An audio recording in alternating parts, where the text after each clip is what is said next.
Okay, in today's video, we're going to be talking about potty training, the much feared subject for all my customers, but it's actually not that hard. Puppies like to go potty on something that absorbs their elimination, so they naturally do just get their feet on the grass and want to eliminate there. So the first thing I want to talk about are there are aids that you can use in potty training. The first thing here are these Train Me treats, and these are really effective. And dog training centers might use something like a natural balance beef loaf, and those are also very good. But they have a very strong smell to them, and they come in bacon, chicken, or beef. And if you break these open, it kind of releases the scent. And every time a puppy performs for you, you'll want to give them a little reward. And people that use treat rewards potty train a lot faster. And so a new puppy has to learn to like them. So once you put that treat in their mouth, it releases the scent, and they'll spit out the first couple treats and just keep picking it up and putting it back in their mouth to reward them, and then give them physical affection and verbal praise, and they'll know that they've done something right for you. So you can use that as a little trick every time they go potty. Another aid would be a Poochie bell, and these are very nice. You can buy them online or in our store, and you hang these on the door. And basically the puppy learns that every time the door opens, they think it's the bell that's opening the door. So you can either jingle the bell first or take their paw and tap the bell, and they'll think that the bell is opening the door. So we sell those in our store as well, and they come in different colors that you can choose. But if you don't want to spend $20, $24 on a Poochie bell, you can make your own bell at home, just pulling something out from your Christmas decorations or buying something at a craft store and make your own homemade bell. But those are a couple things that might, you just use all those things to work together for the goal of potty training. So the first thing you want to do is get to know your puppy. I want you to watch for physical behaviors and vocal cues that your puppy is giving you, rather than just reading that potty training book and say, oh, every 2 hours we need to take our puppy out. Well, that's not necessarily true. Get to know the vocal cues, and vocal cues can be a slight whimper or a loud bark. A slight whimper would be, let's say you're taking your puppy home the first day and your puppy's sleeping on your lap, and all of a sudden it wakes up and it whimpers ever so slightly and looks down at the floor. That would be a vocal cue that your puppy needs to eliminate. Puppies also have a sense of panic when the stool is coming, and that can contribute to a loud bark for no reason, just standing in the middle of the room, kind of announcing that I don't know where to go. So cue into those vocal cues. And then physical behaviors would be watching your puppy, knowing how it walks and waddles when a stool is coming.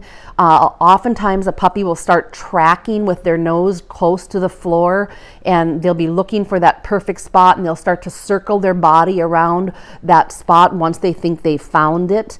They also gravitate towards a rug because they're wanting to eliminate on something that's going to absorb that elimination. They'll also pace back and forth if a stool is coming. They might pace back and forth real rapidly in front of a couch. Other physical behaviors would be just hanging out by a door. It could be the wrong door that doesn't even go outside, but they have a sense of wanting to leave. Maybe they haven't learned how to speak to go out and open the door, or maybe they haven't learned how to ring that Poochie bell yet, but you'll see them just meandering around by the door. That would be a physical behavior to watch for. Another physical behavior is that sense of panic that I tell you about. That can be running in a straight line out of the room. Let's say your family is all in your family room, and then all of a sudden, for no reason at all, that puppy darts off down the hallway or down into the kitchen or out into the kitchen, and it runs in a straight line. It's kind of like announcing, here it comes, oh my God, and they just bolt out of the room, and everybody laughs, where's he going? Well, your puppy's going to pass the stool, so chase after it and grab your puppy and bring it outside. Everybody in the family should use the same spot in the yard. That's the designated potty area.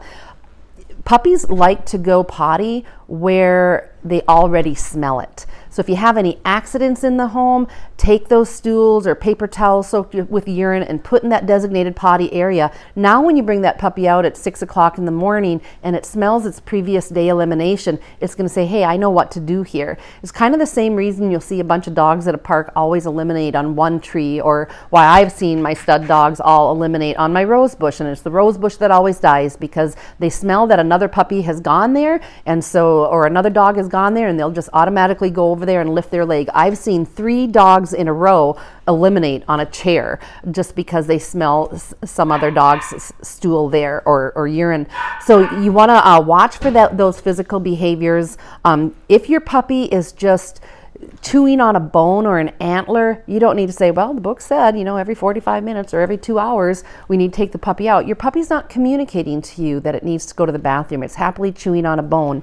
But if that behavior were to change, where they got up and started tracking or gravitating towards that rug, you know what to do. Everybody in the family uses the same trigger word, and that could be go potty, go potty. And you're going to say that 20 times while you're taking your puppy out, so they learn that word. And then once they perform for you, your tone of voice changes, and you squeal and you pet them and you show them all that verbal and physical praise, and they love that. They'll know that they performed for you, and dogs naturally want to please you, so they'll know that they did something right. They get that reward treat in the mouth, and then in you go right away, and they earn their free time in the house for 45 minutes before you have to start watching them closely again. So another good thing to do is to do that scheduled feeding. If you do it at the same time every day, you might start to see a predictability when the stool is coming. So know that. You can record what time that puppy goes potty each day. And then also at nighttime, you don't need to wake your puppy up in the middle of the night to go to the bathroom. If your puppy is sleeping, let them sleep. But a good thing to know is as soon as they wake up, they're going to take 5 steps and eliminate. So if your puppy makes it the first night until 2:30, great. Wakes up at 2:30, out you go. But if your puppy makes it till 5:30, there's no reason to nudge your partner and say, hey, it's your turn to take the puppy out. So just wait until that puppy wakes up, and then out you go. Same with naps during the day. If your puppy has been sleeping for a length of time during the day and they wake up, automatically that's a time to take them out to go potty. Another thing that you get in your red customer folder is a handout on crate training. Crate training is one of the most effective ways to potty train a puppy, and you do get a handout on that. You can also Google information on that. You can watch YouTube videos on potty training, and that can be very effective as well. They don't love being contained in the crate, but they do need to get their exercise. They do need to get their reward time of running around after they performed for you, but it's kind of hard on them, but it trains them very quickly. They don't like to be in the crate because they're alone in there, so it's a little bit hard on them, but it is very effective. So hopefully these things will help you as you're potty training your puppy. Use all the resources together: the Train Me treats, the Poochie Bell, the command word, using the same spot in the yard, watching for physical behaviors, vocal cues if you're lucky enough to get a puppy that gives you a vocal cue. And with the little male dogs, you'll want to try to make sure that they eliminate twice. They're going to squirt over here and then they're going to squirt over there. And I'd say before you go back in, try to get 2 squirts from your little male puppies. If your children are pottying the puppy outside, teach them where the vulva is, because puppies they'll just kind of squat like a little football player when they eliminate, especially the little females. And children don't often pick that up, and they might come in and say, I don't know if the puppy went pee or not. Well, turn that puppy over, and if the hair down there is wet, then teach your child or your husband actually to look for that. And if it's wet, then you know that your puppy is eliminated and you can go back in. So just be very direct with that approach, because sometimes it helps to know that you can check and see if there's some wetness to know if they went pee or not. So those are some great tips. I hope you have good potty training experience. Normally within 2 weeks, you should be down to 1 accident a day. Puppies by nature love to go potty outside, so just keep a close eye on them, and I'm sure you'll all do just great. Thanks for watching today.